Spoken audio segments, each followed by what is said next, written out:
Thank you. Should I use the microphone? It's okay. Okay, great. I'm already getting old because I'm getting worse at technology. So thanks so much, Gracia, for organizing this mini symposium. It's a privilege to be here.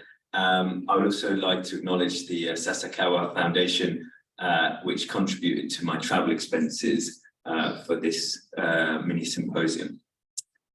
So since the 2000s, a steady flow of irregular Vietnamese migrants have been entering the UK. They're predominantly young men from just a few provinces in north-central Vietnam. Since many of these recent migrants have arrived via often arduous and dangerous illegal border crossings and have either got asylum seeker or undocumented status, estimates of these Vietnamese immigrants vary wildly from 20,000 up to 50,000. Basically, we don't really know.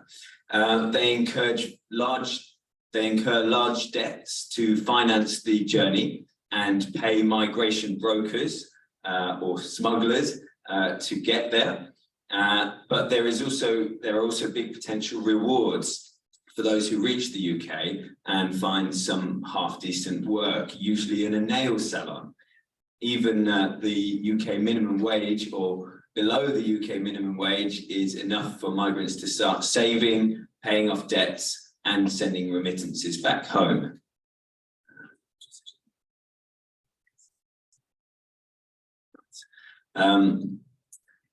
So this migration has been facilitated by the explosion of Vietnamese-run nail salons. And so these are the kind of sending provinces. These nail salons have spread to every city and town across the UK in the past decade or so. For example, in my home city of Coventry, with a population of around 350,000, there are at least 20 salons, all run by Vietnamese. And this incredible growth has been described by Eckstein and Nguyen as the McDonald'sization of cosmetics by the Vietnamese diaspora, which first occurred in the USA and has now been copied by Vietnamese people based in the UK.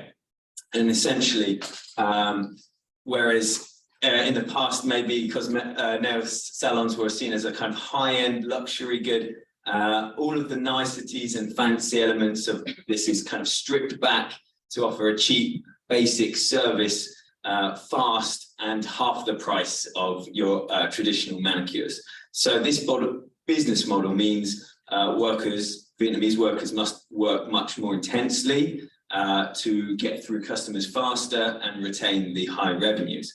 At the same time, this McDonald's-esque service has actually opened up the manicures market to a much wider base of UK population who might previously have only visited the salon once or twice a year for special occasions, but now they go every month.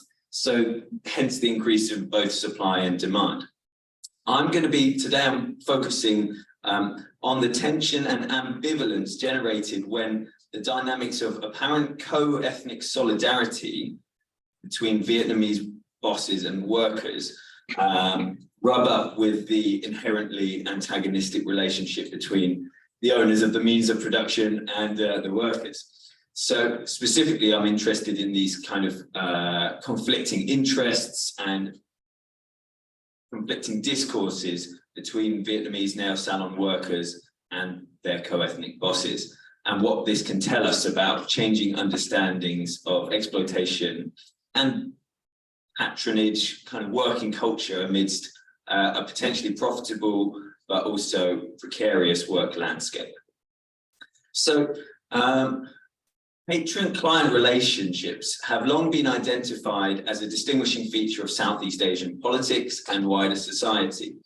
Vietnam is no exception to this. The pattern of dependency, that is client-patron relations, formed a major part of early Vietnamese society, whereby powerful landlords sought control of rice land and work and manpower, whilst peasants, feeling the economic pressures, took shelter from state demands under the power of wealthy families. Patronage networks in Vietnam were additionally reinforced by Confucian principles of loyalty, obligation, and hierarchy, which, whilst explicitly aimed usually at shoring up the family structure, in practice played out in these kind of other contexts, such as between peasants and landlords. Patron-client politics continue to survive in contemporary Southeast Asia, and despite the kind of Vietnamese Communist Party's attempts to wipe away the oppressive Confucian ideology and break the power of feudalist landlords, in fact, what you see are similar patronage logics and associated patterns of rent-seeking and factionalism in kind of modern Vietnamese business, political landscape. At an everyday level, the influence of patronage and perhaps Confucian ethics can be observed in the Vietnamese workplace culture. So to give an anecdotal illustration, back in 2010, when I was a student in Hanoi, my Vietnamese friend who used to work for the newly founded Vietnam Mobile company was telling me that his employer had gifted him a very expensive bottle of whiskey for the Lunar New Year. And he wasn't happy about this. He was annoyed or kind of unhappy about this because he understood that the meaning of this gift was this kind of patronage gesture to kind of secure his loyalty or gratitude and pressure him to stay at the company for the next year or possibly take on more work.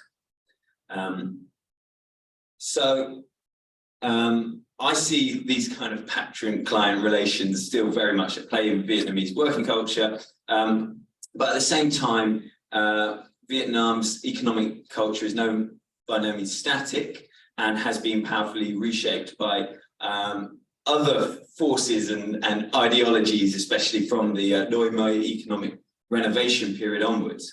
And so neoliberal policies and subjectivities being an important one. From a Foucauldian perspective, neoliberalism works to promote the models and ideas of entrepreneur, investigation, and risk at the level of day-to-day life. And following this trend of thought, Nguyen and Chen focus on, for example, the rise of the term socialization in Vietnam and China, which it sounds kind of socialist, but really it's contradictory, and it implies that people should rely on their own resources while for well-being, while actively contributing to social causes. While dependency on the state causes the double stigmatization of incapacity and moral failings. And so this kind of neoliberal combination of imperatives to be enterprising and self-responsible is arguably what drives Vietnamese people from these kind of rural backwaters of central Vietnam to take very arduous and dangerous transnational migration journeys rather than remaining in a rural backwater with no prospects of rising up the social ladder. And so, yeah, a lot of the same kind of sending provinces are sending lots of Vietnamese migrants to Japan, but I'm focusing on the contingent that reached the UK. This paper or this talk is based on a combination of semi-structured interviews and online social media analysis.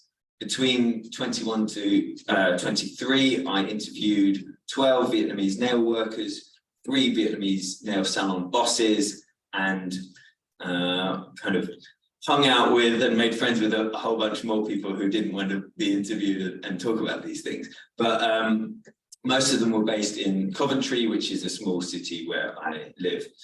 Secondly, I triangulated this interview data with data from public Facebook groups, which advertise nail jobs in the UK. And in these groups, there are occasionally posts which go viral and sometimes generate heated arguments across hundreds of comments about threats either from externally or from within the Vietnamese community. And today I will focus on two of these threads related to the topic of boss-worker relations. One advantage of analyzing social media content, of course, is that the anonymity allows users to discuss sensitive issues or vent angry sentiments, which they would probably not dare to do in person.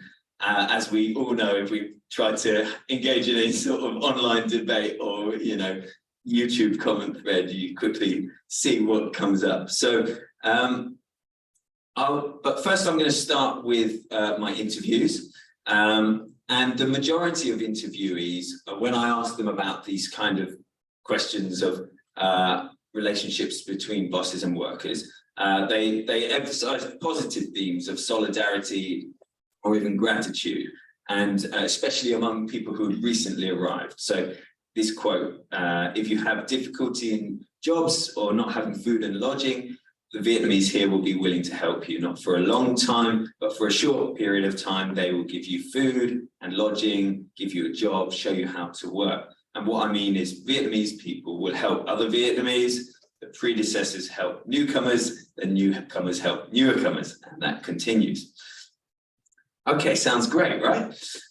Nevertheless, this help may create expectations and even kind of ties that I see as akin to patron-client relations, which may not always be welcome. So one of my interviewees, who calls herself Rose, discovered this when she decided to leave her original employer, who she found to be an overbearing and unpleasant boss. And she decided to move to a different nail salon, which was offering slightly better pay. The original boss tried to persuade Rose to stay, called her up loads of times, reminded her of all of the training that she'd given Rose and all the times that she'd invited Rose to these social events and birthday parties. And this made Rose feel quite guilty and a little bit disloyal. But in the end, she decided to prioritize the money, in her words, and she did not regret it. All in all, my interviewees were quite reluctant to talk about the tensions and contestations between workers and bosses. So instead, I moved to social media data to shed further light on this thorny subject. So Facebook thread 1 is entitled, "Ungratefulness and jealousy will kill you faster than poison." The author of this post begins by writing about how when they were young, when the author was young, they were loyal and they knew how to say thank you and you have my gratitude, I'm indebted to you. The author then contrasts this with 90% of Vietnamese young people today who, according to the author, these young people think they're better than others, that they can find a job wherever they want, and that, in fact, the boss should be lucky to have the workers. These self-entitled workers even think that the boss doesn't do any work, but rather gets rich because of the workers. What a crazy suggestion. When in fact, according to the author, the boss has supported and taught and created opportunities and given wings for these workers to fly. So this, I'm assuming that this thread was written by a nail salon owner. This is a downside of using this data, is I don't know who the person is, but this thread generated over 100 comments and many more likes and dislikes, and many of the comments were sympathetic or in agreement. Other voices, however, ardently opposed the author's view. And here's a couple of responses. The owner of the rice bowl must give the worker a bowl of porridge. But over here, the workers just drink tap water, but the owner still wants the workers to sell their lives for him. Or if the owner is no good, the shop is not suitable, the workers will go, if the worker is good, the owner will chase him. In the end, you grandparents with your literature and morality really just live like. So I'm going to try and get this emoticon in my article when it publishes and see if they can handle it. So on the one hand, we have the author who appears to feel betrayed by the workers who should have been indebted or at least loyal to their boss or patron. But instead, the workers are apparently jealous of the boss's hard-earned profits. On the other hand, these negative replies depict the boss as exploiting the labor of the workers and underpaying him. And the last comment in particular throws scorn on these traditional cultural values, the literature and morality of these grandparents, which are in fact nothing but hypocrisy, according to these responses. So that was the first thread. Then the second thread is actually based on a short 30-second audio reel. So in this 30 seconds, the speaker launches into a fast-paced rant. He spoke so fast I couldn't understand it. I needed a friend to help translate it for me. But the gist was similar to the first thread about overconfident nail salon workers and the kind of lack of gratitude shown to the bosses. This one generated even more hundreds of comments and really seemed to resonate with many other bosses who expressed their agreement with these following statements. So the first one: these kids think they're greater than their father and mother, and still they're not satisfied. Whoever dares to lay a hand on them, they disappear like ghosts. So they just leave the salon and work somewhere else. Soon all the nail shops will be closed for good. And here the response uses this kind of Confucian family hierarchy as an allegory for boss-worker relations. And it expresses dismay that the kids are upending the natural order and predicts dire consequences for the industry. And this is echoed by another comment. These days, workers just want to grab more, work less, and leave early. Meanwhile, the boss toils away in the shit to earn the money. And in general, the workers have become the father and the boss is like a child. So again, this kind of turning, upending of the natural order. One commenter at the bottom here unleashed a particularly vicious tirade deriding workers for eating with dirty hands, having no morals, no education, no worth, no personality, and being only low-class money chasers. And these insults really kind of equate nail workers with traditional Vietnamese pejorative caricatures of peasants, right? On the other hand, of course, again, many commenters are equally vehement in their opposition. So presumably, again, I'm just presuming that these are the voices of the workers. Every profession is the same. Quit messing around. How does the owner get rich if not thanks to the workers? Is it thanks to your great grandfather? Shut up, you're the boss. You're on top of the worker's neck. You're just rich, but what can a worker get? Because the workers make people rich, the owners who like to give or bestow favors are gone. There's nothing to do. So in addition to the accusations of labor exploitations, I think we start to see this critique that the very idea that workers needed to be grateful or loyal to their boss. So some comments not only critique the antiquated expectations of these older nail salon owners, but compares this in a negative light to a more transactional, depersonalized working culture of foreign, presumably Western big business. So this guy wants to be his slave for the rest of his life. He wants people to be a slave for the rest of his life. Don't let people go elsewhere or open shops to compete with it. And this is the reason why I don't work for a Vietnamese business, but for a foreign company. They just do the paperwork for me, but don't ask me to be grateful. So leaving aside the question of exploitation for now, I want to focus on what this data reveals about shifting attitudes to working culture, really. So on the one hand, the nail salon bosses convey these sentiments of being betrayed after, from their perspective, providing a livelihood, training, and even often accommodation for these kind of ungrateful workers to throw it in their face and ditch them for another job in a moment.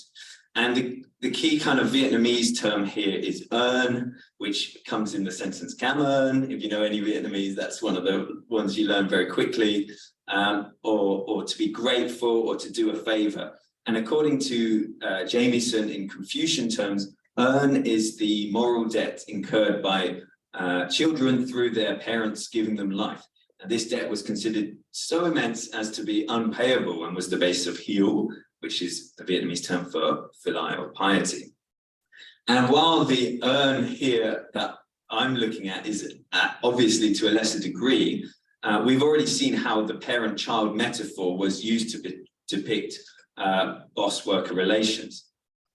So by rejecting the patron-client ties which bosses have been investing in, these workers are not only harming the long-term prospects of the Vietnamese nail industry, this is from the boss's point of view, but undermining the entire patronage system which characterizes traditional working ethics.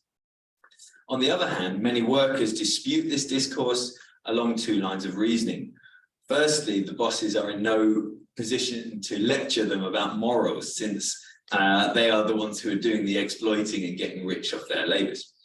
But secondly, workers from a younger generation critique the so-called antiquated attitude of owners who expect loyalty from their workers, as if the bosses were doing them a favor by just giving them work. And this kind of patronage system was critiqued by the workers who likened bosses to feudal landlords, and some derisive owners reinforced this allegory by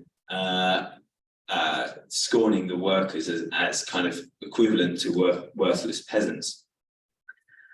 So while patron-client relations are kind of inherently unequal and can leave dependent clients vulnerable to exploitation, they are also typically personal face-to-face relationships, or in Scott's terms, diffuse whole-person relations rather than explicit impersonal contract bonds. And this relational messiness, with its emotional entanglements and implicit commitments, is, in my opinion, exactly what many workers want to ditch in favor of a more compartmentalized, individualized working culture, more like Western companies or big business in another common words. And for this reason, more experienced nail workers who are looking for a job on social media will ask for a salary only and will decline offers of free accommodation provided by the owner, because again, that's kind of doing a favor, which is what they don't want. So I interpret this finding within the context of a neoliberal kind of migration government regime. So Lewis et al. Identified the ongoing interplay of neoliberal labor markets and highly restrictive immigration regimes as giving rise to hyper-precarity, whilst the migration industry is actively shaping migrants into entrepreneurial neoliberal subjects who will survive in these hyper-precarious conditions.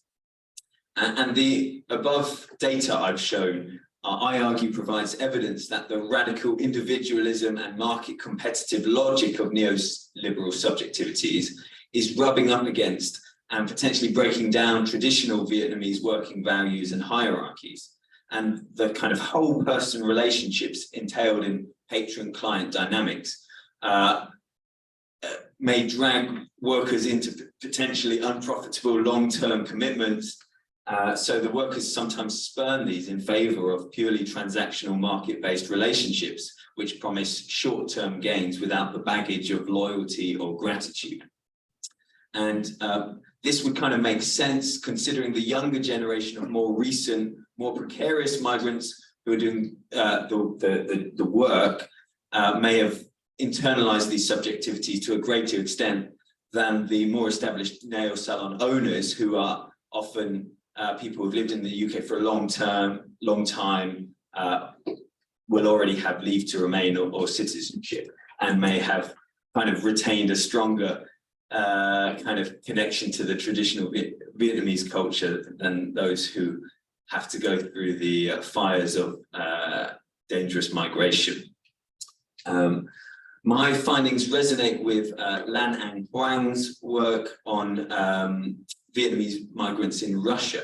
And what she talks about is the monetization of relationships, which works to replace trust, compassion, and empathy with impersonal, detached cost-benefit calculations, reproducing and deepening precarities and vulnerabilities in people's transnational lives.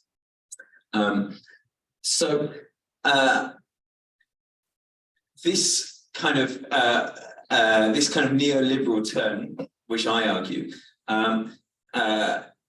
may make them workers kind of more vulnerable to crises like the COVID pandemic, when all the nail salons shut, and suddenly they became a lot more dependent on the owners again. I can talk about that later, but at the same time, it seems like many Vietnamese workers are kind of embracing this detached cost-benefit calculative monetization of relationships as a way to kind of replace the oppressive patron-client relationships.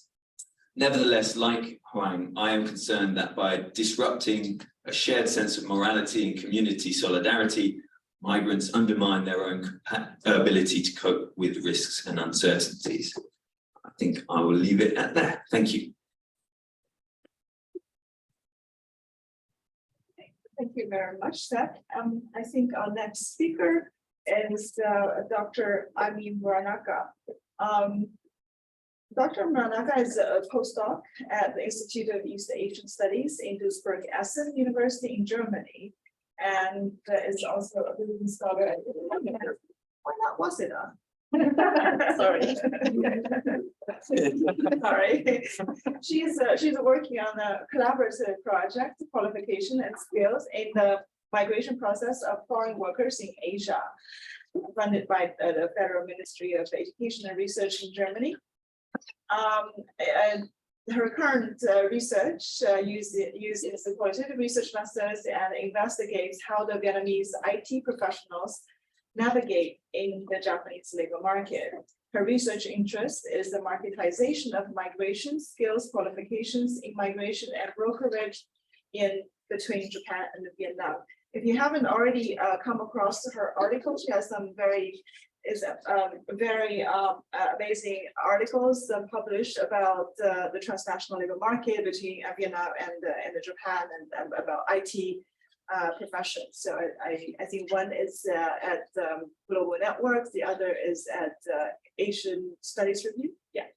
So I encourage you to find out if you're interested in the topic. And Aimi, the floor is now yours. Thank you very much for a wonderful introduction, and it's a great pleasure to come here, and thank you very much for the invitation. So in today's presentation, I'd like to share very preliminary finding of the ongoing research. So it's more about empirical findings, and I'm looking forward to having your questions or feedbacks at the end of this presentation afterwards.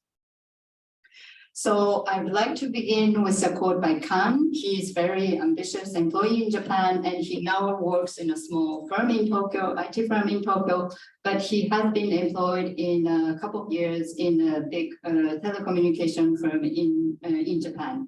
And when he explains about his kind of life in Japan, he said, well, you need to know what you do strategically in Japan. The same reason I went to Tokyo University for MA, just become #1. I applied to company A, so the big Japanese company firm, the same reason to be #1.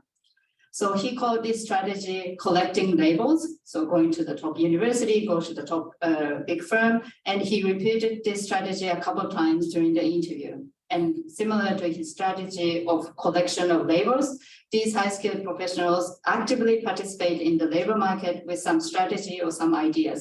So in today's presentation, I would like to show a little bit how they participate and navigate in the Japanese labor market.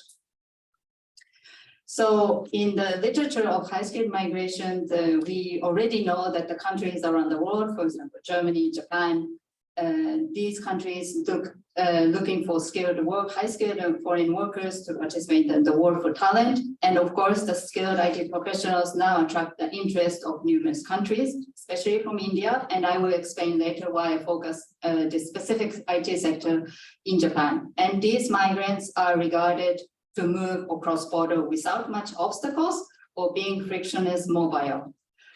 They deemed to be skilled, but they often struggle to enter the local, so Japanese labor market, which the previous study shows, and due to the high expectations to be fit in the local market, and they often end up seeking occupational niche in transnational business for the case of the Chinese migrants in Japan.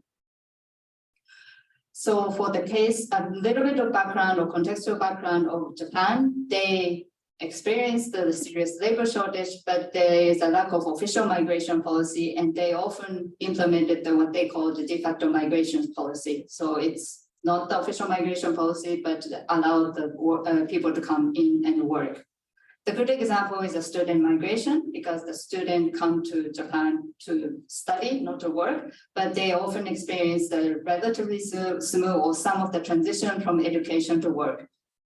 And for the student migration, not officially, but privately, they already have some kind of established student migration from China to Japan or to Vietnam to Japan. And one exception in the policy is the high-skilled migration. So the government has been already looking for accepting foreigners with expert and technical skills for even since the late 1980s. And the government has introduced points-based preferential immigration treatment for highly skilled foreign professionals over a decade ago. Although it still remains questionable whether this policy or this system facilitates the entrance of high-skilled migrants, but if you look at the policy level, you can feel that the government or the country is interested in attracting the high-skilled migrants to the country. So the different sectors in Japan or Japanese business is now seeking high-skilled professionals, including IT professionals, to tackle the labor shortage and bring innovation. That's a kind of buzzwords nowadays. A couple of weeks ago, for example, the government published economic and fiscal basic plan. And in this plan, it's a basic plan, but they include kind of these, they try to attract the foreign skilled professional because they want to improve the power of innovation to Japan. And also they also considering establishing system to bring in high skilled foreign workers, etc. So nowadays they consider the high skilled professionals an important way to bring innovation, whatever they want to need. So the Japanese government seeks to attract the high-skilled workers, but the Japanese business environment remains still not very attractive for the professionals. These young skilled workers recruited as a part of corporate globalization policy, but there is at the same time strong pressure to be assimilated in the Japanese employment system or Japanese corporate system, for example, expecting the loyalty to the Japanese companies, and the companies seek to maintain the harmony within the firm. So it is very contrast with their official globalization policy among the firms. And from the professionals' perspective, the Japanese working environment is not attractive because of the stagnant wage increase. And nowadays, weak yen is also less attractive for them too.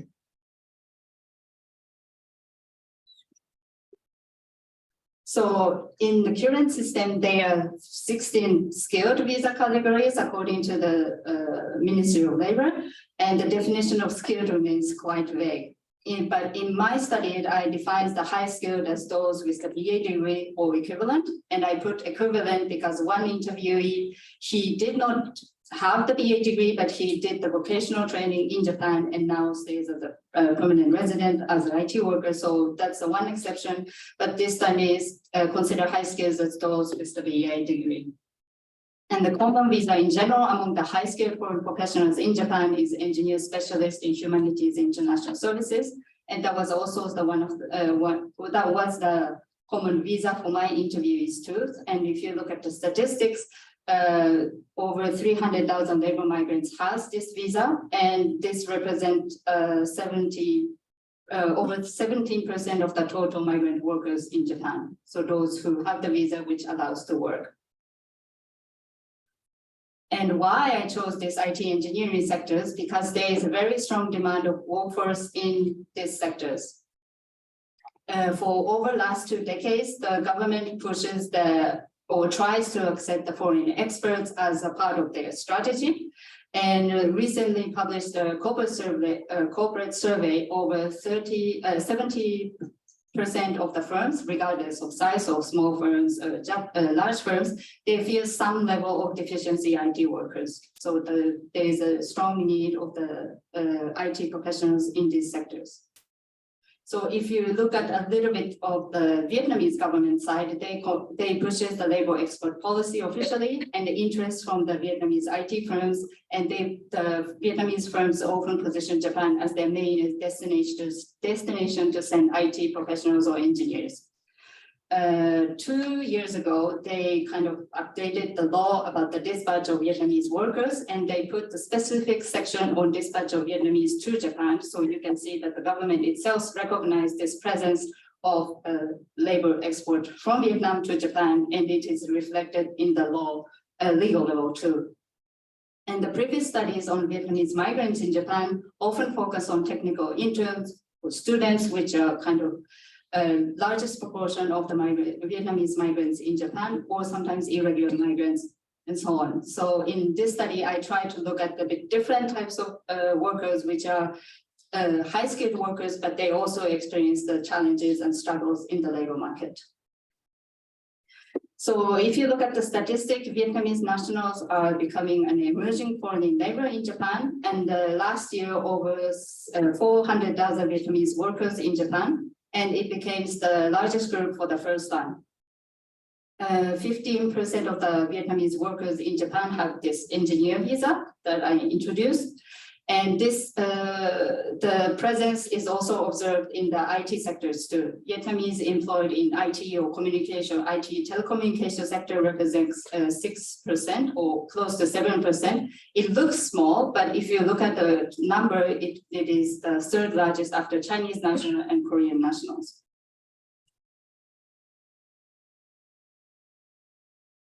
So if you look at the statistic, Vietnamese became an emerging high-skilled or large migrant population in Japan, but there is not very clear, it is not still very clear how the experiences or strategies in the participation in the demanded sector of the labor market in Japan.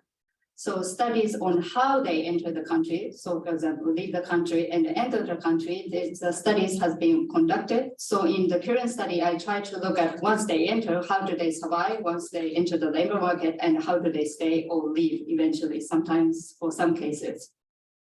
So in order to understand a bit their experiences, I use the conceptual framework called social navigation. And it's an analytical optic which allows us to focus on how people move and manage within situations of social flux and change. So I focus on this, the latter part, manage within situations.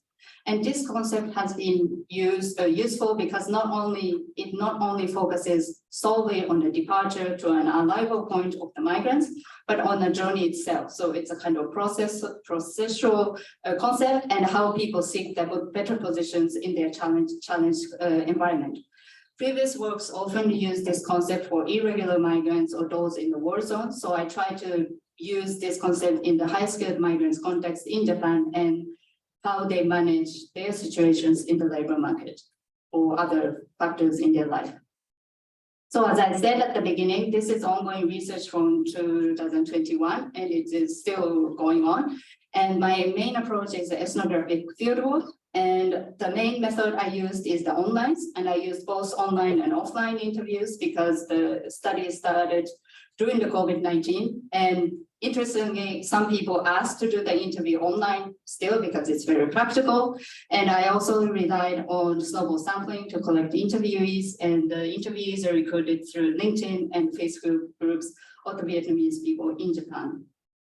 semi-structured interviews were conducted, and I also did a little bit of participant observation. For example, I visit their home or participants events happening in the vicinity of Tokyo or in Tokyo. So this is a very brief background or profile of the interviewees. So I did over 40 interviews with the Vietnamese professionals and some follow-up interviews this year. And as you can see, there are more male interviewees because IT and engineering sector is quite male-dominant sectors, and the age groups are 20s to 40s and mostly young professionals. And I did not have the interviewees about 50 years old. And the education experiences, as you can see, most of them have some kind of experiences of receiving education in Japan, maybe BA or MA, and others often in the Vietnam. And I got 2 interviewees who did their either BA or MA in New Zealand or in the US. And the work experiences range from 3 months because they just started working, or some of them even worked in Japan for 10 years. So I'm moving on to the findings of a little bit of preliminary findings of my research. So already the different studies on foreign national graduates from Japanese university shown that they obtained a job through a new graduate job hunting system. So they start looking for job at the 3rd year of the university, going to the job fair, sending CVs and doing the interviews and so on. And over half of my interviewees obtained the first job post in Japan through this channel, because over half of them have the education experiences in Japan, and it's quite institutionalized among foreign students or the workers or interviewees. For example, she has finished her BA in Japan, and she explains her job hunting experiences as follows. I went to a university in Japan from 2011 to 15. So because I went to a normal Japanese university, I did the job hunting session like normal Japanese people. So I went to the job fair, like company sessions, and I got my first job offer. And her quotes kind of represent other interviewees too, and other interviewees often said, oh, it was similar to other Japanese students. I kind of followed them, and I did this job hunting like other students too.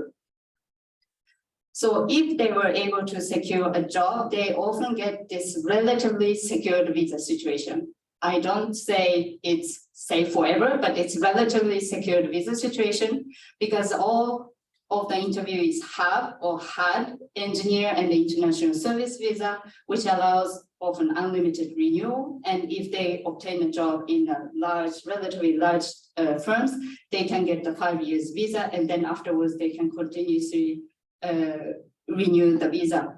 And if they get the job from this institutionalized recruitment system, they got the full-time regular lifetime employment. And all interviewees who have a couple of years of working experience in Japan ended up changing a job at least once. Here, for example, he completed the BA in Japan, but went to US for the MA, and he experienced the job hunting via online, I think in 2021 or 22. And he is employed in a large international IT consulting firm in Tokyo.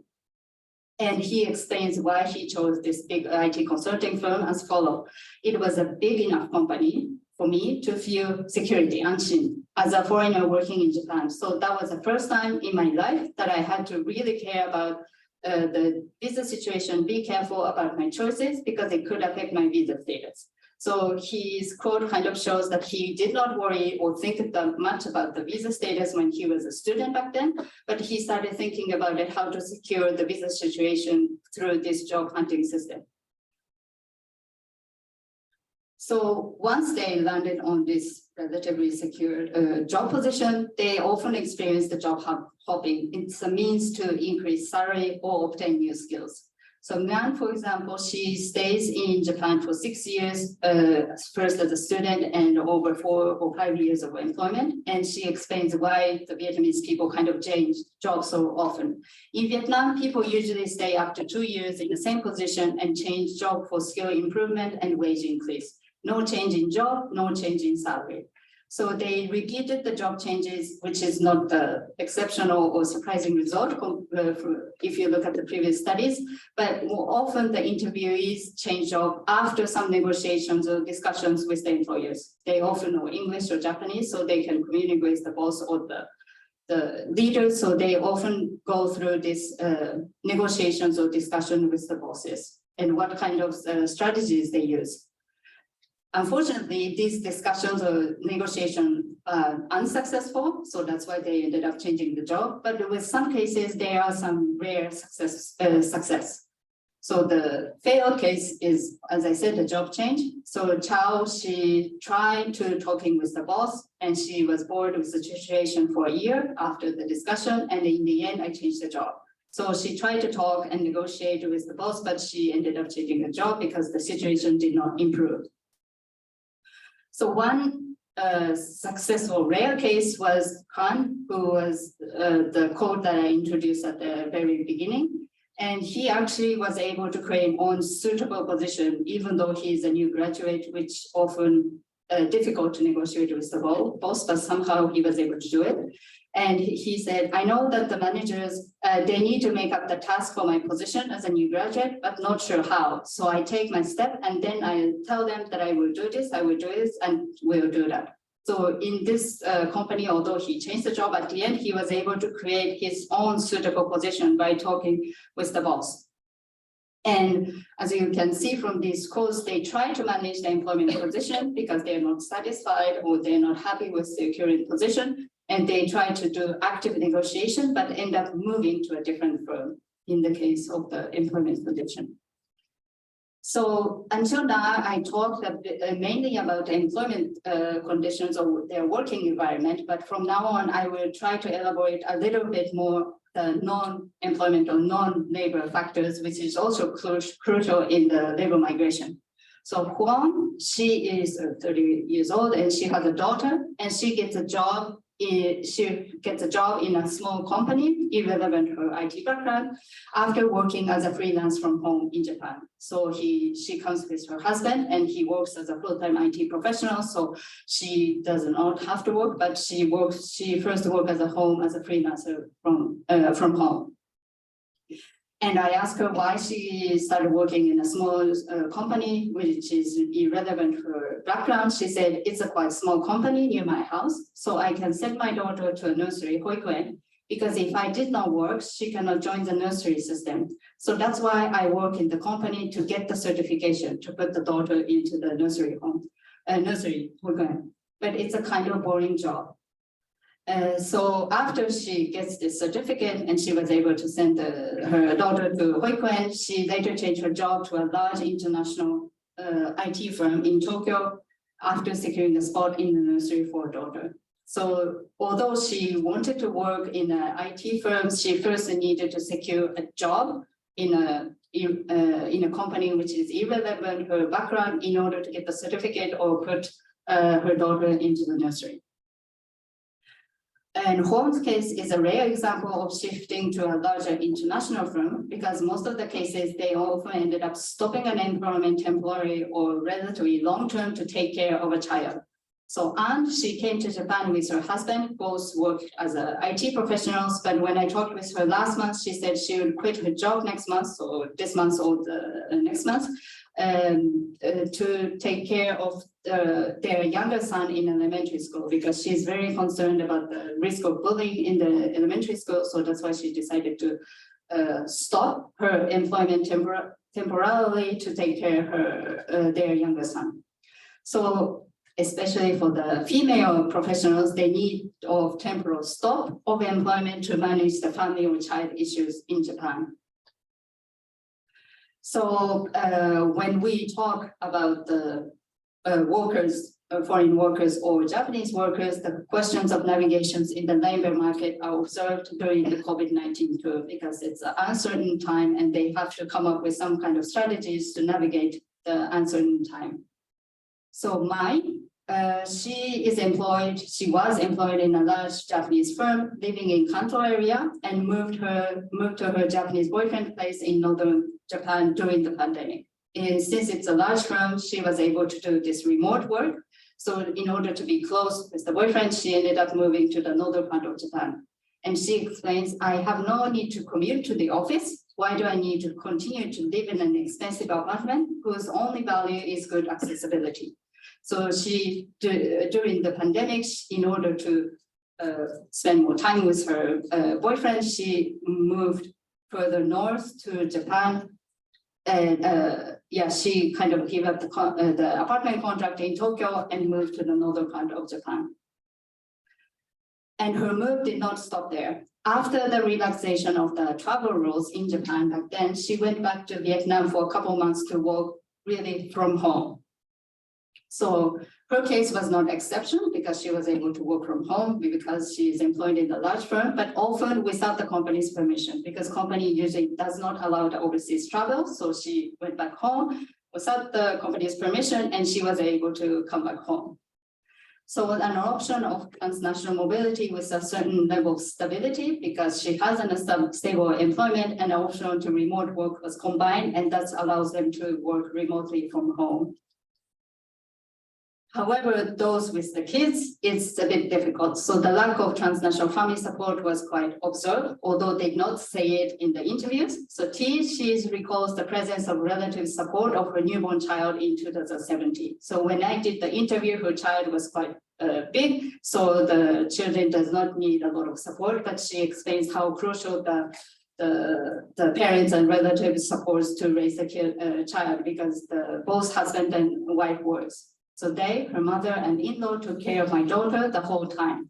They helped us a lot and we were able to concentrate on our work. So it was not really directly mentioned in the interview, but we can see that there is a need of balance to work and childcare, especially with the support of the transnational family from Vietnam. However, some of the families actually appreciate or have positive impression of the option of remote work during the pandemic because they were able to combine the remote work and childcare. So she explains the reason why she thinks COVID-19 positively impacted her work life is the option that I received to work from home. As a result, I can look after my child at home. So even though we are living under the pandemic, it has been quite a positive experience for our family. Under the home office system, I don't have fixed working hours. Instead, I can adapt to my own schedule. So with the remote work, you don't have the specific time to start working unless you have a meeting. So she kind of appreciate the flexible working hours and also she can stay close with her child.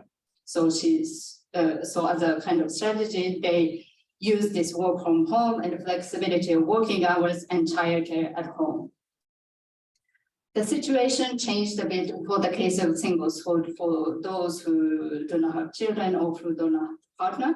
So actually the flexibility of long hours put them a little bit of precarious conditions. So Anne, she completed both BA and MA in Japan, and she's employed in a large Vietnamese IT firm in Tokyo. And she works as a bridge system engineer. So she communicates both with the Japanese employees in Japan and the outsourcing company in Vietnam, Vietnamese engineers. So she has to be in between of these two groups or teams. So most of us, her colleagues in the firm, are young and haven't got married. So I think we mostly pay attention to work. Above all, we work with offshore members in Vietnam as well. So we would work late. Yeah, sometimes we would work until 10 p.m. in Japan, or she's in Japan, because in Vietnam, it's only 8 p.m. because of the time difference. So the combination of flexibility of working from home and longer working hours from home actually affected differently for the single people in Japan compared to the professionals in with child or with partner.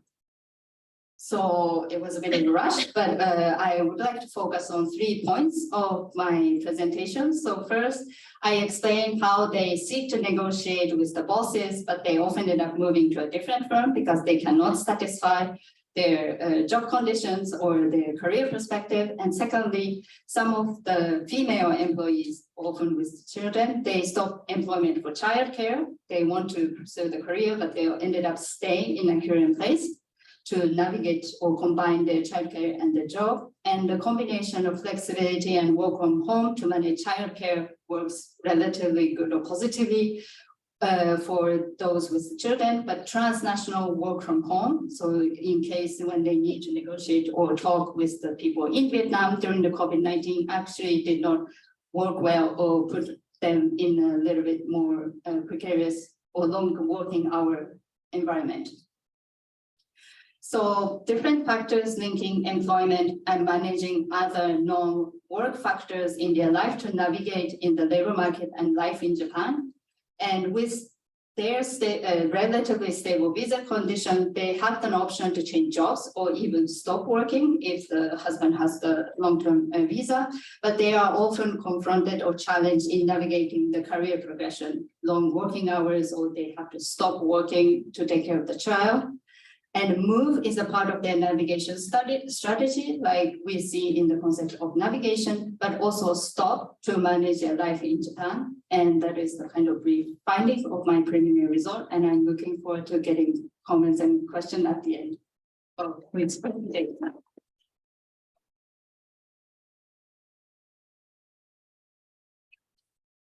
Okay, thank you, Ivy. I think we can see the Vietnamese migrants continue to be very strategically and entrepreneurial. Okay, our next speaker is Aimi Muranaka, and he is Dr. Tran is a postdoctoral researcher at the Faculty of Sociology, Bielefeld University. He also received the doctoral degree from the University of Duisburg-Essen with a research project on the intersection between transnational migration, sexuality, and the masculinities among male Vietnamese migrants in contemporary Japan. And Dr. Tran's research expertise focuses on the sociology of migration, transnationalism, sexuality, and gender, with the regional knowledge of East Asia, both Japan and Vietnam. And his interests also include student mobility, migrants, entrepreneurship, intermediary and brokerage, and the migration industry. Okay, Hui, that's all yours. Thank you, Gracia, for a very nice introduction, and thank you for organizing this wonderful mini-symposium as well. It's my honor to be here. It's already a little bit past 7, so I think in addition to talking about masculinity, I think it's also appropriate to talk a little bit about sex. So yeah, be prepared for that. The part of my presentation today is about what I have done for my doctoral research, which I explore the intersection between transnational mobility, sexuality, and masculinity among the group of male Vietnamese migrants in Japan. So to begin with, I want to briefly show you part of my conversations with Tung, a 28-year-old doctoral researcher in Fukuoka in southern Japan, who had lived in Japan for 3 years by the time that we talked.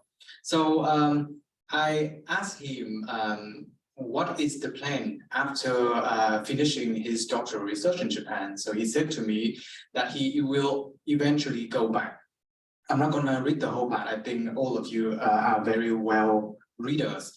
So basically, he compared himself to the salmon fish who cannot be away from where he was born, and he will eventually go back to Vietnam because of his parents. He has the Vietnamese blood in his vein. He wants to go back to contribute to the Vietnamese society, and going to Japan is like going far away to be able to go back home one day.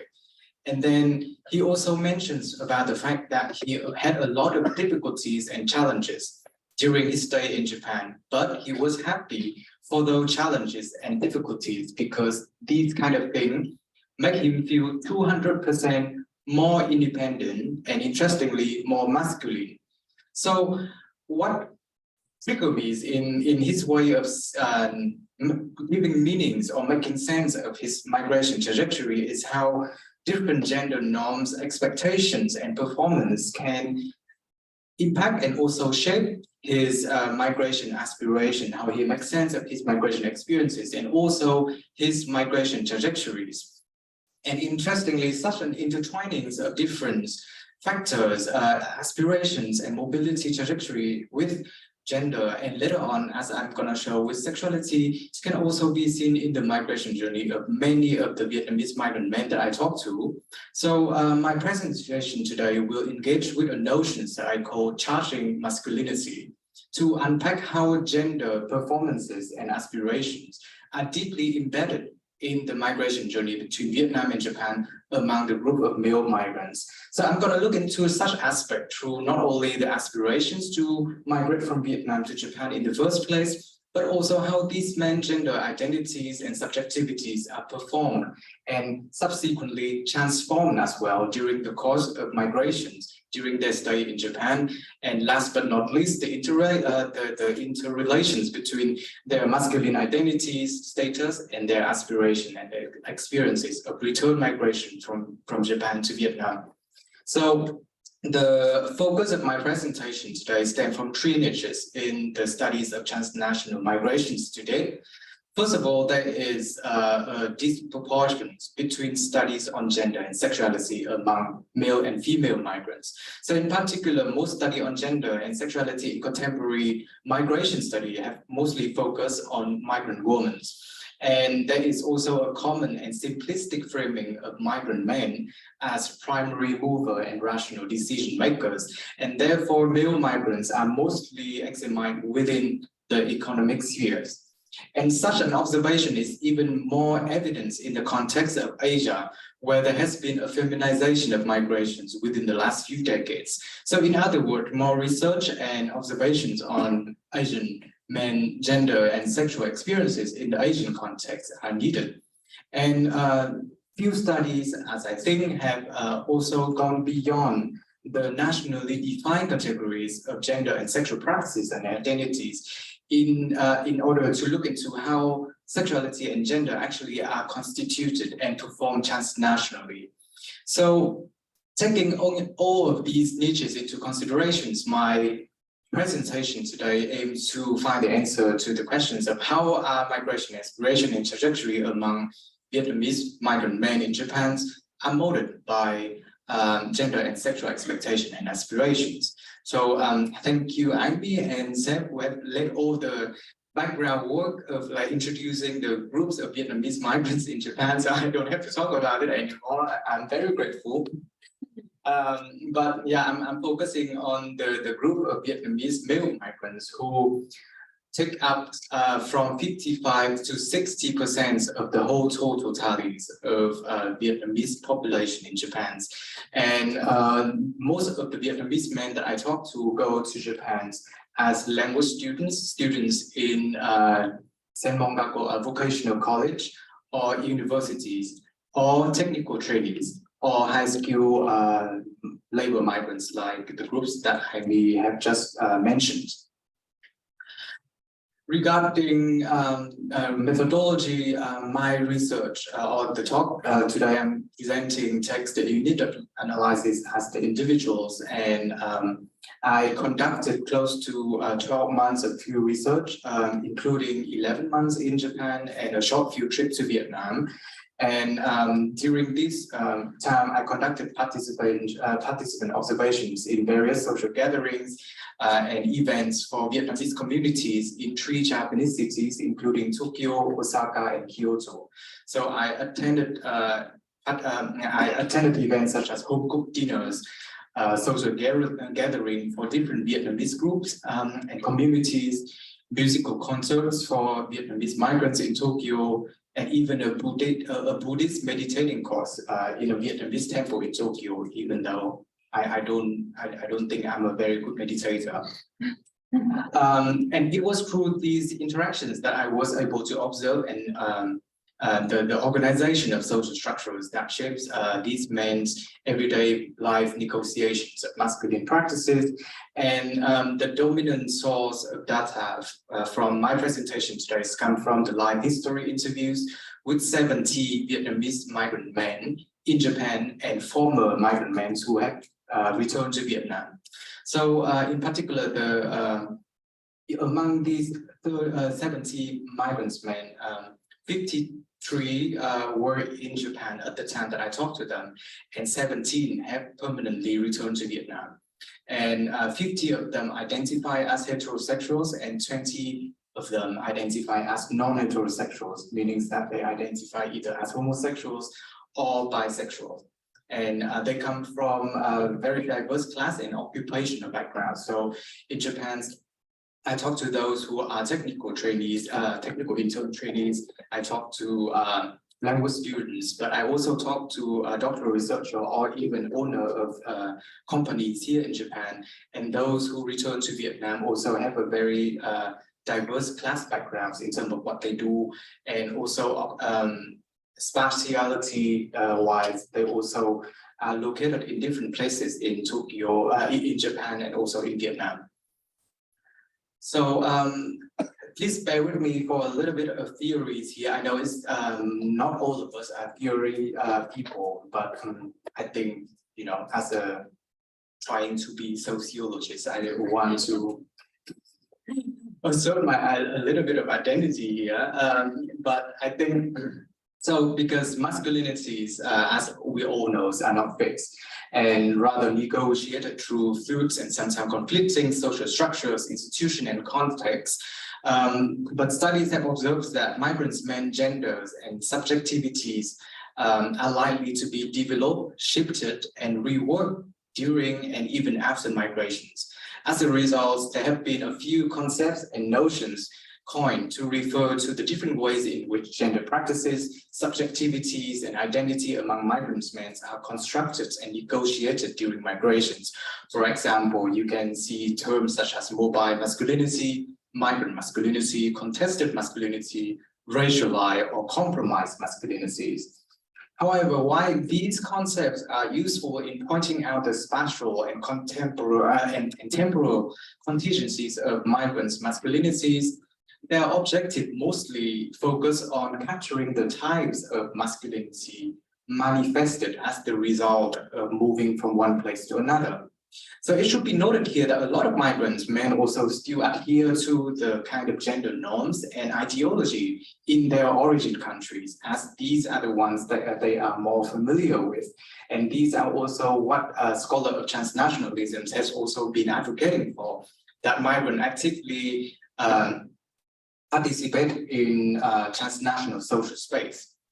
And therefore, I think that in order to acquire comprehensive understandings of how Vietnamese migrants men in Japan negotiate their masculinity during migrations, one has to be attentive to the dominant masculine norms and ideology in Vietnam, because that's where they come from.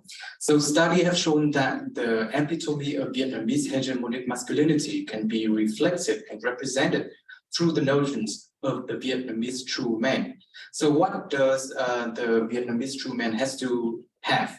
So he has to have at least 3 attributes.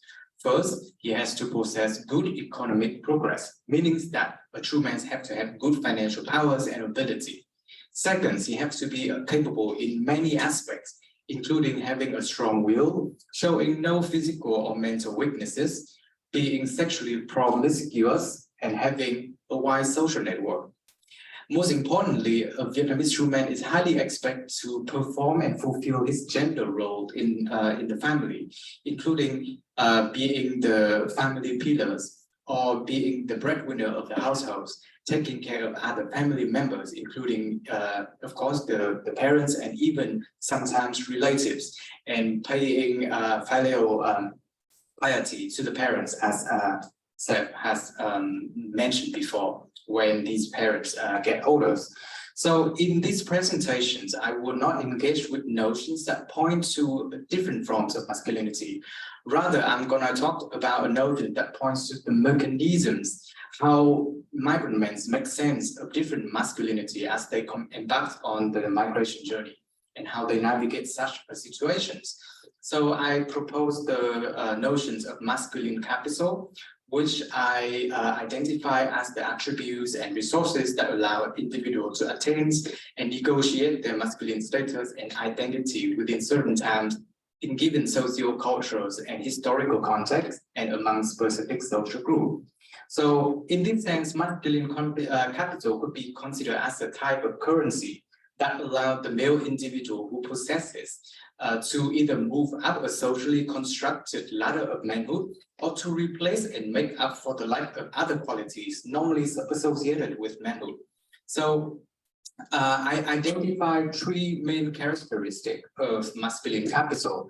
First, of course, masculine capital can take tangible forms such as social behaviors, abilities, appearance, or also less visible forms expressed through emotions, ideology, statuses, or way of thinking, rather.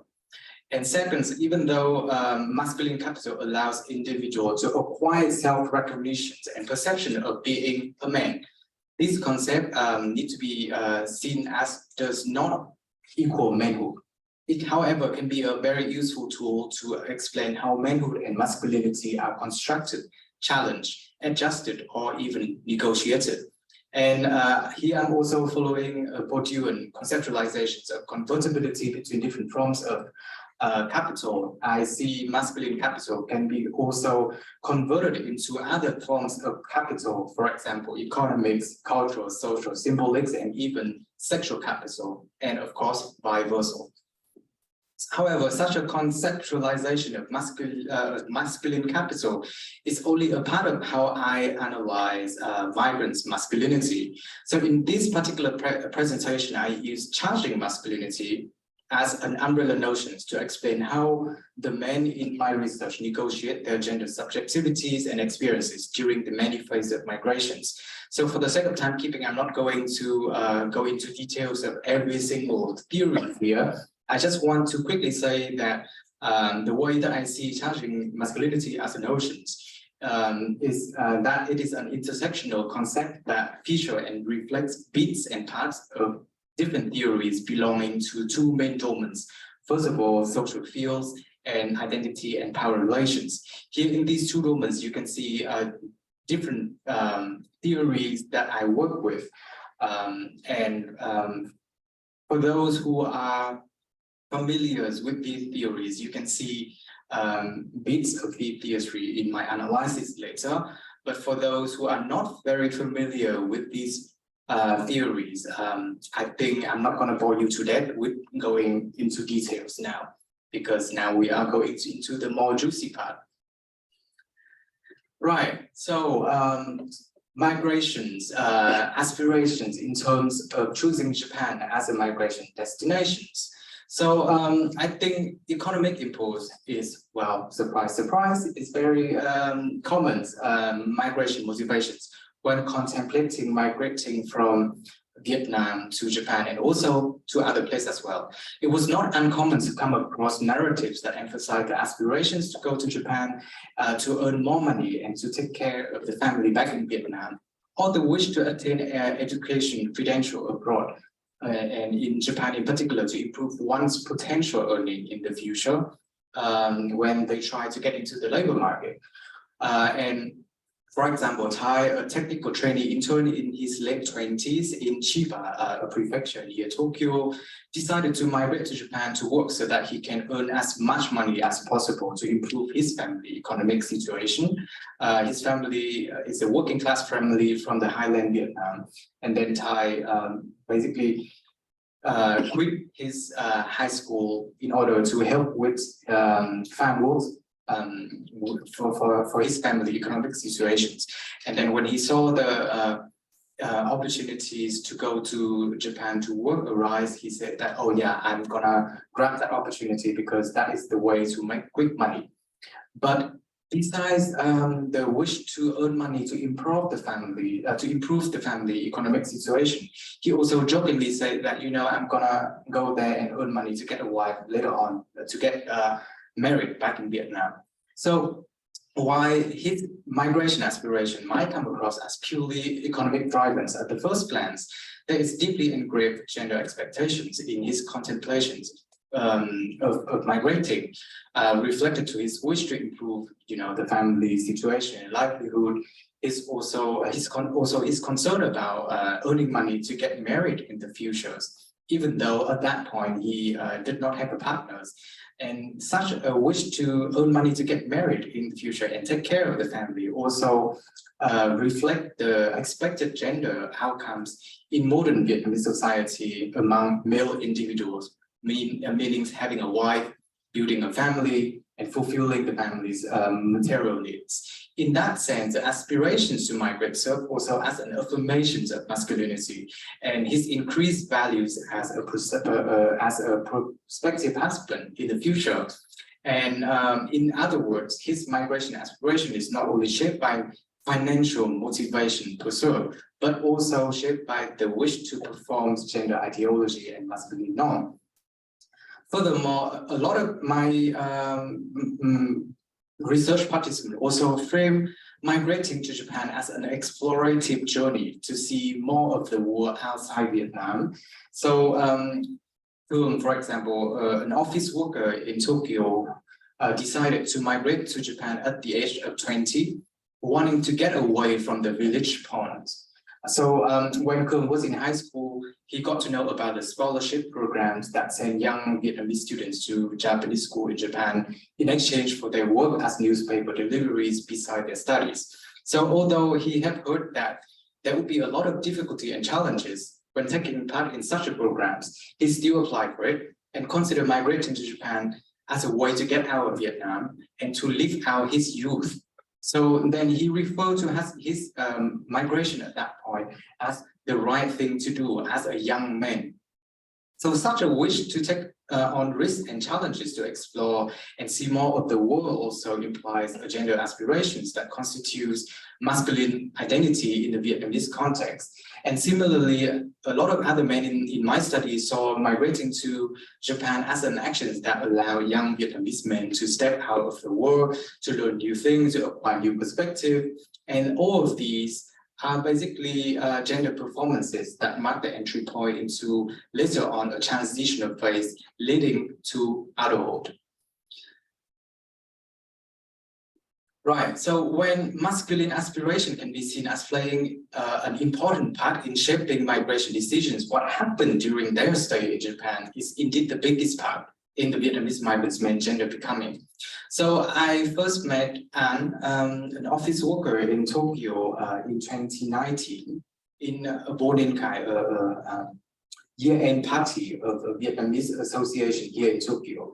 And then the first question that he asked me was, are you studying the hardships of Vietnamese men in Japan? That's the first question. So when I asked, so why do you associate Vietnamese men in Japan with enduring of hardship? And told me that Vietnamese men here have big and heavy burden of family responsibility. They always have to take care of the family. They have to go through big troubles for such as a responsibility. And I think what makes a man's are troubles and challenges in life. And for those kind of thing, trouble and challenges in life, I have had enough while living in Japan. So I reflected on his migration to Japan as challenging yet worthy. It was challenging because he was faced with several hardships while living and working in Japan as a foreigner. However, it was through the overcoming of these difficulties that Han felt that he has become a better and more competent man. And most importantly, he felt that the aspiration that he had when contemplating migrating to Japan was mostly fulfilled. He was able to see and experience more. He gained more experiences in terms of learning and working. He was also able to send remittance back home to take care of his mother in Vietnam. So the narratives for overcoming difficulty and challenges during the stay in Japan is also mentioned by several other men that I talked to. Many of them set up certain goals to hold on to in order to overcome such a situations. So this is a handwritten note that I saw in the apartment of Fong, language students in Saitama in northern Tokyo. So it said in Vietnamese that whenever you feel like giving up, remember why you started in the first place. And below is his schedule of learning Japanese. And Fong shared to me that the difficulties that he has encountered in Japan were very hard. In fact, the first year that he stayed in Japan was like torturing to him. But he always and he always reminded himself that he went to Japan to secure a brighter future for himself and then also for his mother and sister back home in Vietnam. So that's why he kept on trying and trying hard to overcome these kind of challenges. And that's what made him feel very proud of himself at the time that I talked to him, that he was a more competent young man.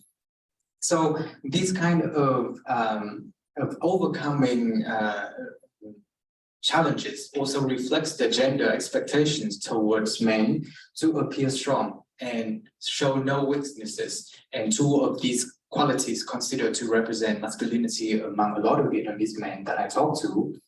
Moreover, a lot of men in this study also to refer to their experiences of working, living, and studying in Japan as the catalyst of a process of maturing and becoming men. Several consider their time in Japan as a period where they develop skills and intellects, gain new perspective, and subsequently matures. Consequently, being able to find a job and work in Japan also can be considered a kind of success and another step of becoming more mature and successful men for a lot of these migrants men. And it also represents migrants' cultural capital and working capabilities. Working in Japan also allow a lot of these migrants to send remittance back home, which actually uphold a lot of good meanings for migrants men.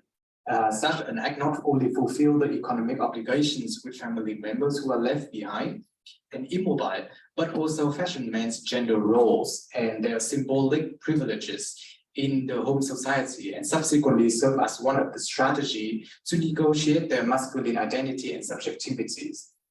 So to illustrate this point of seeing transnational migrations as a pathway where a lot of these migrants men see as a pathway to a better manhood, I choose to go back to Tran, the guy that I quote in the very beginning of my presentation today, who saw that he has grown both physically and mentally. And then because of the challenges that he has overcome in Japan, he felt that he is now 200% more independent and more masculine and mature. So in that point, I want to bring you all to my analysis of seeing how migrations from Vietnam to Japan can be a process in which migrants men accumulate different kind of resources, including economic, cultural, social, and masculine capital, and therefore it can be a charging process for their masculinity and a transformative rite of passage for migrant men to transform from young, inexperienced men or very young individual into more capable, more independent, more mature men after migrations. And as I said, I'm going to talk a little bit about sex in terms of sexual practices, preferences, and sexuality and sexual identities, and also because the study of masculinity can and should not be separated from the study of sexuality. So I also, in my study, look into the ways in which the social and the sexual bodies of male Vietnamese migrants in Japan and in Vietnam are charged with different and sometimes very contradicting social perceptions in different contexts. So in particular, in Japan, a lot of Vietnamese migrant men are rendered sexually undesirable because of several factors, such as language and cultural barriers, downward mobility in social status, discriminations based on race, ethnicity, and nationality. So for example, a technical trainee in Fukushima told me that Japanese women don't like Vietnamese men. Whenever I try to talk to them, they always make excuses to go away. They said that Vietnamese people are loud and often steal. So it means that in the collective sexual fields in Japan, or in the, let's say, dating and sexual market in Japan, Vietnamese migrants men do not have a very high positions. But on the other hand, many research participants experience and even enjoy increased sexual desirability when they return from Japan to Vietnam. For example, I'm the guy that I introduced you earlier said that whenever he visits Vietnam, girls would go to him people in Vietnam have certain expectations toward people going back from abroad and also from Japan. So meaning that the Vietnamese migrants who return from Japan to Vietnam can actually have and enjoy a better sexual positions in the kind of like sexual field and dating market that they were in Vietnam. And given the lower position that they had in the sexual field in Japan, I also explore, so what are the kind of strategy that these men use in order to negotiate such a situations? So I identify that a lot of them use social media platform as a way to find new dating partners. Also, especially on digital platforms, they use a lot of presentations of appearance and special skills, meaning that a lot of these men would dress up nicely and post a lot of pictures of them on social medias. Whenever they have a lot of special skill, for example, if they can play musical instruments, if they can sing, they also post a lot of these videos or pictures of those on, for example, Facebook or Instagrams in order to attract more dating partners. They also mentioned about the presentation of better masculine capital. For example, they often compare themselves to Japanese men, as Vietnamese men are more chivalrous, or Vietnamese men are physically more strong or like stronger than the typical Japanese men as a way to negotiate their lower positions in the sexual field in Japan. And very interestingly, they also talk about how they present positive foreign traits. For example, the ability to use English when they go on dating apps, or some of them even lie about being hafu or kikokushijo in order to attract more dating partners. And because of the increased sexual status that they had in Vietnam, a very common strategy of these men is to go back regularly to Vietnam or eventually return to Vietnam to find partners. So now I'm going to talk a little bit more about the return part, because I think I'm going to be very quick here because I think I'm going out of time. Yeah, so basically the way that I see it, the wish to go back to Vietnam of the male Vietnamese migrant in my study is not only conditioned by factors related to economic reasons, but also strongly shaped by gender norms and expectations. And also a lot talk about the longings for the sense of home, the importance of family and home place as the main elements that motivate their return to Vietnam. Several talk about the fact that even though they enjoy living in Japan, Japan is not their home due to the lack of sense and roots, and Japan, to many of them, is just a boarding place. The strong sense of family is also another good determinant that encourage the aspirations of returning migration to Vietnam, and also nationalisms, as in the case of many guys who talk about the wish of going back to Vietnam in order to contribute to the development of the mother country or of the motherland. And I think all of these entanglements of aspirations to go back or to return also is very molded heavily by the masculine aspirations. And among the 70 men that I talked to, 63 of them have either go back or wanted to go back or plan to go back to Vietnam, meaning that a lot of these men, for a lot of these men, return migration is actually by default. And many of them also talk about return migrations as an unquestionable thing, because many of them had planned the return to Vietnam even before they started to go to Japan. So there is another interesting thing that I want to mention here is that a lot of them go back to Vietnam with the aspirations to yield the masculine privileges in the return context, because in Vietnam, a lot of returnees from abroad are associated with high cultural, social, economic, and symbolic capital, meaning that the migrants who return from abroad can enjoy increased social, gender, and sexual statuses after returning. So a case of these increased social, gender, and sexual statuses after returning can be represented through the case of Tran, who used to be a technical intern trainee in Chiba. He, on the left side is the picture of Tran on a working site. He used to work as a construction worker. And then after 3 years of working in Japan, he went back to Vietnam, worked as a manager of Japanese language centers, and also tried to train prospective migrants who want to go to Japan. And then he even published his autobiography, which is on the right side. And the name of the book is I Went to Japan. And basically in this book, he narrated about how he went to Japan, how was his experiences of working in Japan, and tried to give advices to people who want to go to Japan later on. But seeing the case of, and he, with this autobiography, he was interviewed a lot by local stations or media stations, and it actually sold 2,000 copies in both Vietnam and Japan. So I think it is more than a lot of academics book sellings.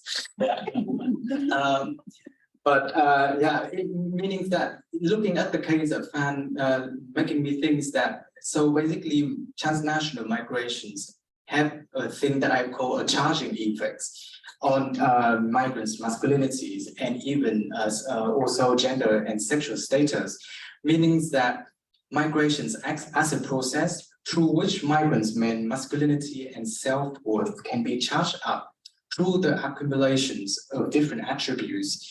And also, I think because of such charging effects, the outlook of upward mobilities upon return can act as a lodestar for many migrants to return from Japan to Vietnam and even shape their post-return experience. For all of these things, I'm contribute chapters in Professor Liu Farah's edited volumes on tango mobility. So if any of you are interested in that, you can look that up. But I want to just make a final note about the fact that what I call the charging effects of migrations upon migrant masculinity can differ among individuals. And we also need to pay attention into the aspects of temporality and spatiality in analyzing this charging effect, because a lot of them talk about they return to Vietnam and then be respected among a lot of other family members and friends. But such an effect does not last forever. It can fade away after a few months, and then what happened next is what we need to talk more about. So I'm just going to leave my conclusions as here because all of you agreed.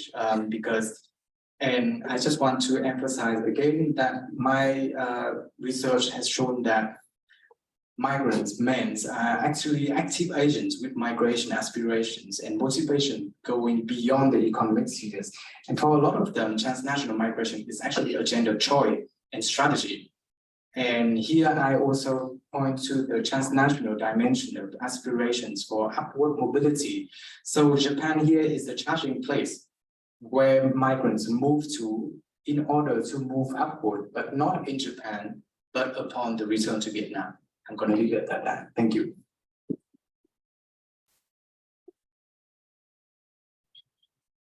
Thank you. Thank you for those three very wonderful presentations. For those of you who are hungry, go grab some snacks and also water. You can move around, don't worry. So we're going to have about 20-25 minutes kind of Q&A. We already have 2 questions each online already. And what I'm going to do is for each of the speakers, I'll give them 3 questions. So I will read out the 2 online questions and take 1 question from you, and 2 more online questions, take 1 question. So for Dr. Rumsby, so first of all, is there any evidence from your research that workers have internalized the UK work values that may account for the loosening of a clientelistic relationship? And the second question from Liz Miles, how does neoliberalism make the migrants more vulnerable? Is it possible to talk about neoliberalism without a romanticization of earlier forms of relationship? Any question for Dr. Rumsby? a quick question. When you're thinking of question, maybe I just throw in my question. And the question is that specific to migrants? You know, what's particular about this migrant, the patron and patron relationship? What does really migration does to this relationship? Because it was not very clear. I mean, it could happen in Vietnam in the summer. That's the 3 questions. And 2 questions for Aimi. The first is how important. First, could you explain more about why Japanese companies are not attracted by foreign workers, or not attracted to maybe foreign workers, or is it by or for? I mean, 2. Second is from Hum. How important are education experiences in Japan for gaining employment in the IT sector? How different are the situations for IT professionals working at a Japanese firm, a dispatch company, an international company, and a Vietnamese company? You can take a look at the chat. Any question for Aimi? Yes, please. Just a question. So I want to know how their migration status affects their negotiation and management of the kind of experiences that they have to work. That's possible. Thank you. Now we are any question for Hui? Just take 1 question. Hi, thanks. Actually, it's a question for both Hui and Aimi. So Hui presented mostly on the heterosexual Vietnamese men, right? Although you have quite a few gay people in your sample, but they didn't really come out. And I was wondering, so that masculinity that is their narrative when upon return, how do then the gay people, and how do, if you can answer, Aimi, women report? What is their narrative? How do they make meaning? Is there a similar narrative, but they frame it differently because, for example, women couldn't say it's about masculinity? Right? Thank you. And then what Canada asks are 2 of the online audience also asked. One is from Francis Biddy. Also is so what will be the narrative for women, right? Why you want to characterize this sort of aspiration as masculine. And so does Professor Roberts also answer the question, so how do women, you know, does this make female Vietnamese migrants gender transgressors? You know, so because you focus on the narrative of masculine.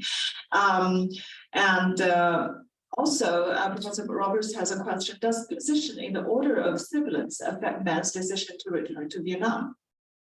And Boy has a question also about, I think similar to what Helena asked, how about those non-heterosexual men? How sexuality play a role? And also now that we are on it, and from Professor Leiko Ogawa, there's a question for Hui, I guess. To what extent does the place in your Japan as a charging place matters in charging masculinity? What does female migrants charge? I guess all these questions just focus on, so you focus on the men's narratives. How about women? All right. I'll kick us off. So first question, is there evidence about Vietnamese workers in the UK internalizing UK work values as an explanation to what I'm kind of finding in the data? So in terms of practicalities, oh, and by the way, I should say this is also very much a work in progress, by the way. So I'm very happy for you to challenge any of the findings, and I'm planning to go back to my interviewees and present the online data to see what they have to say about it. So we'll see how it goes. So yeah, Vietnamese people in the UK tend to stick very much in ethnic enclaves. Most people don't interact with members of outside of the Vietnamese community except when they're painting their nails. And because most of them don't speak very good English at all, these conversations don't really go that far. However, of course, over time, you know, people do pick up on what's happening, and yeah, I would. It could well be that people are finding out what UK work, you know, contracts and relationships are like, and the UK being a good example of a neoliberal capitalist regime, it kind of fits in. So that's you know, something I need to look into. In order, yeah, by talking about neoliberalism as, you know, presenting or heightening workers' vulnerability or precarity, is there a risk? I mean, is it possible to not romanticize earlier forms of working values and culture? And I don't think I necessarily romanticize these kind of patron-client relations, and certainly the workers don't. That they were the ones who are kind of slating this and wanting to be free of that.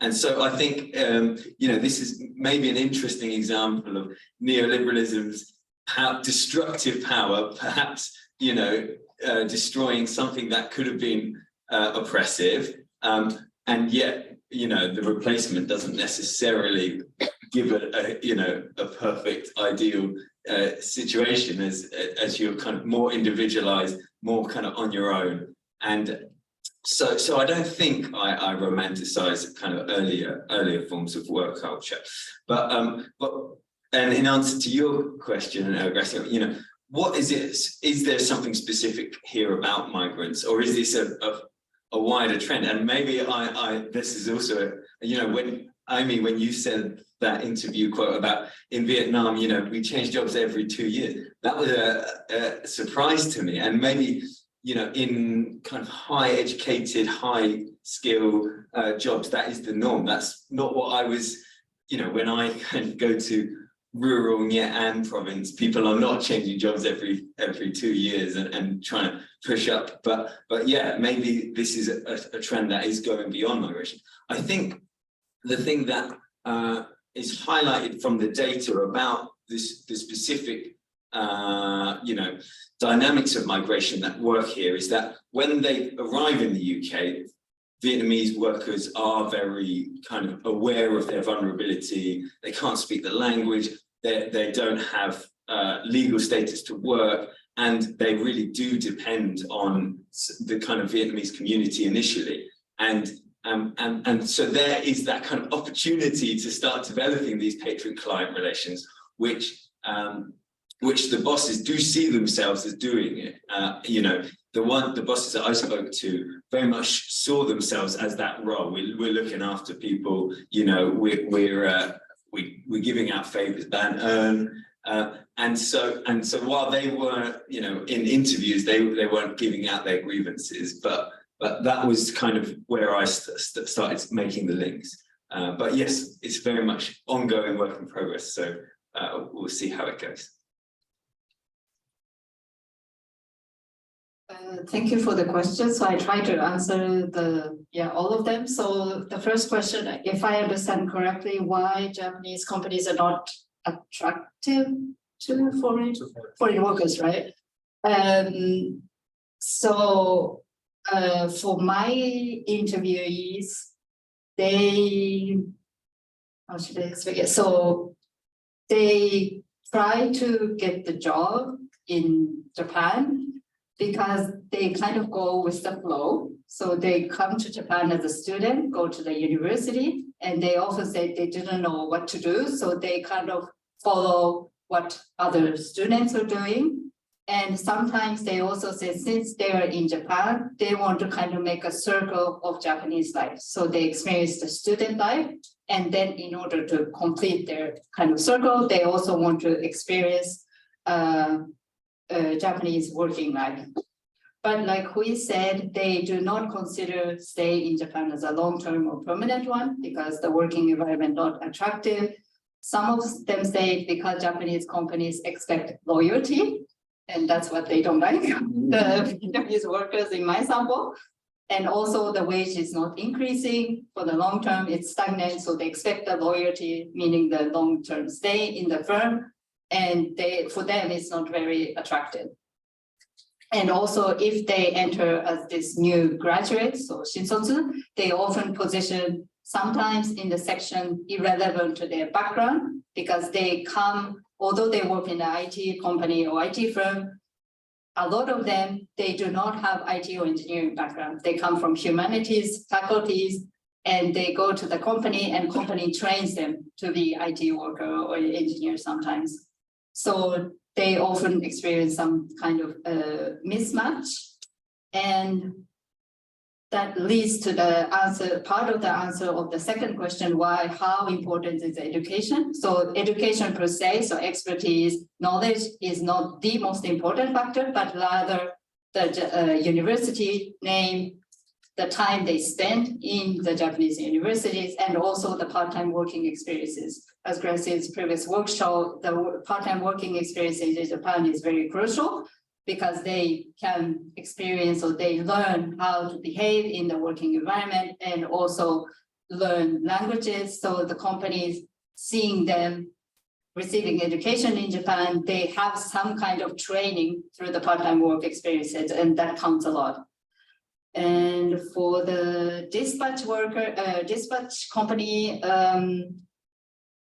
so in the case of IT sector, there's only a couple of big Vietnamese IT firms, dispatch workers, and they also kind of similar this newer graduate scheme. So they often check the university degree and whether they have some kind of Japanese language knowledge, and they do not check the educational background, but rather the time spent in Japan.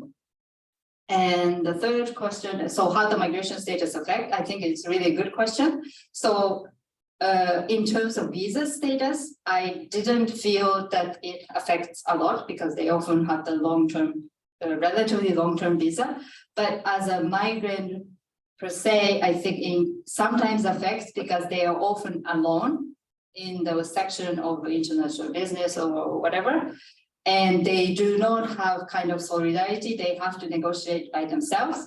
And that kind of isolates in the firm, and that kind of being alone as foreigner affects the negotiation power sometimes because they have to do it by themselves and they have no one to talk to. And the last question about the woman's issue, I thought it was interesting because when I was listening to Hui's presentation, the aspiration part, except the part being masculine, I thought, okay, it's very similar to what female employee says in my interviewees.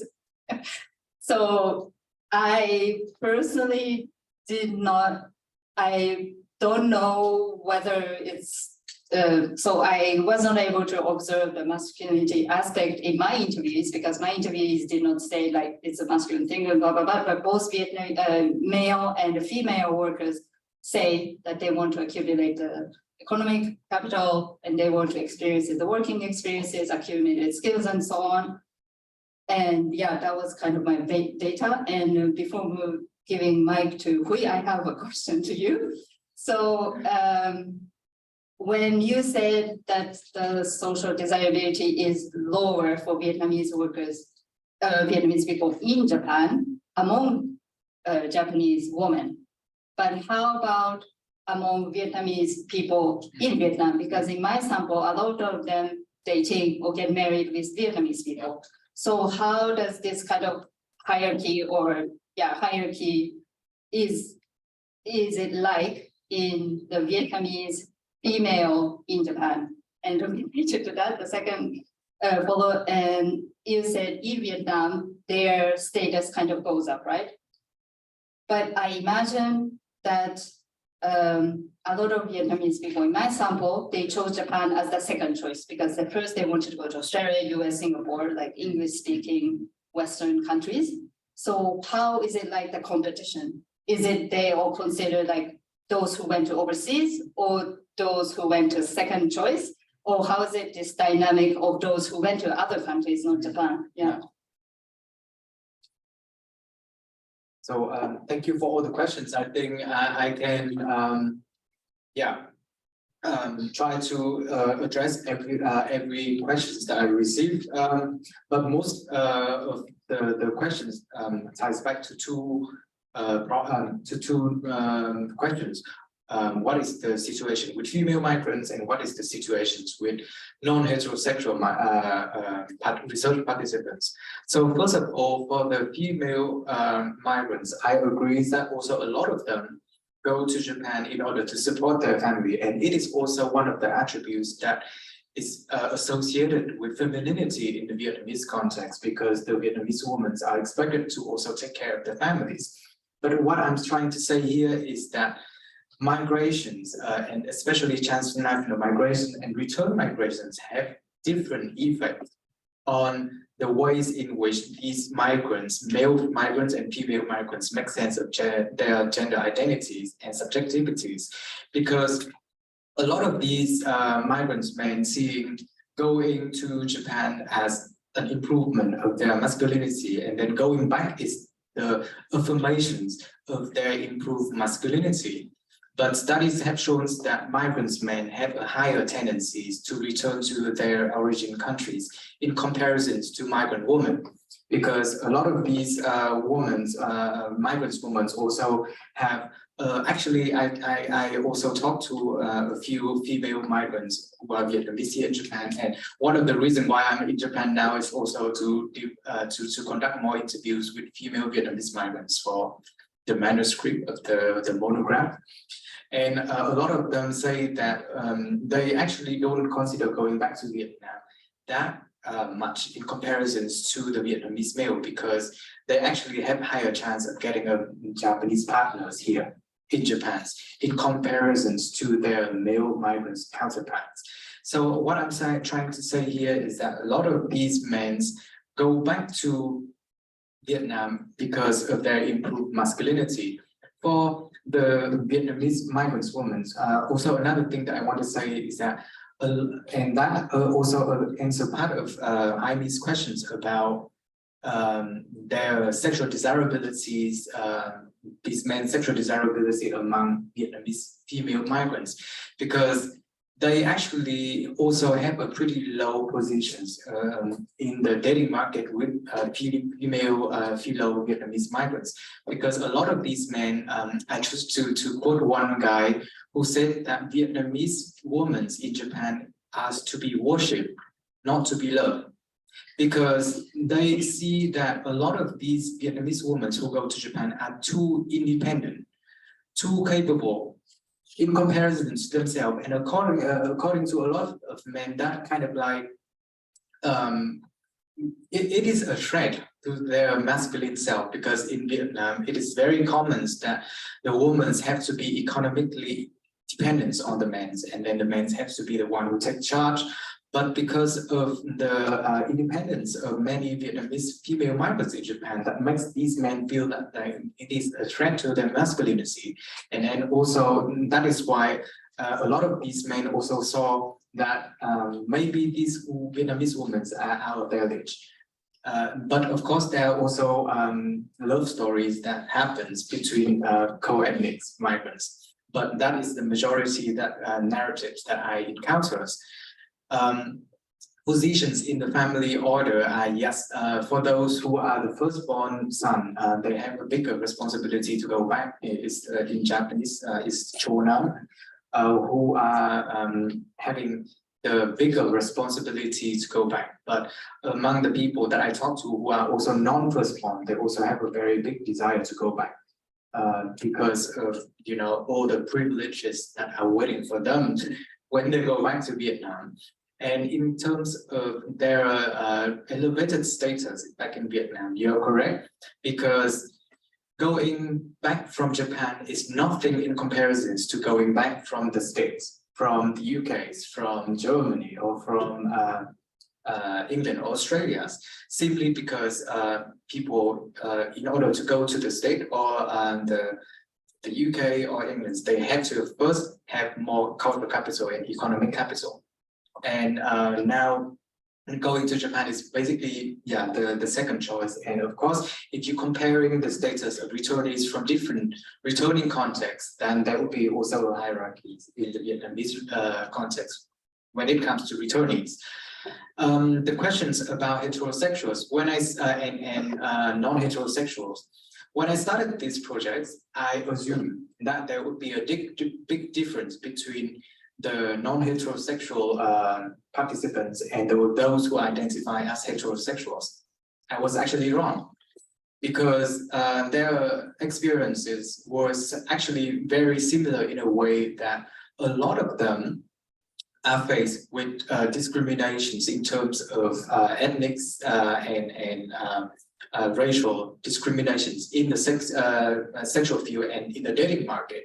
And actually, the gay guy who I talked to also experienced the same low positions in the sexual field in Japan.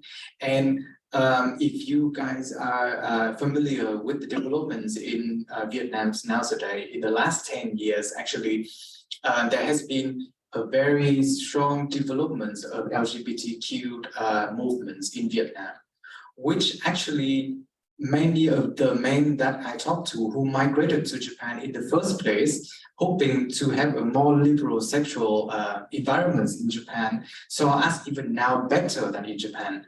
They moved to Japan thinking that, oh yeah, it is more sexually liberal than in Vietnam. But then they also found out that actually Japan is not yet the place that LGBTQ community has actually very good lifestyle. And then they look back to Vietnam and see now, you know, all the discussions about LGBTQ rights, the gay lives in big cities like Ho Chi Minh City or Hanoi is very booming. And a lot of them actually also choose to go back to Vietnam exactly because of the reason why they choose to migrate to Japan in the first place.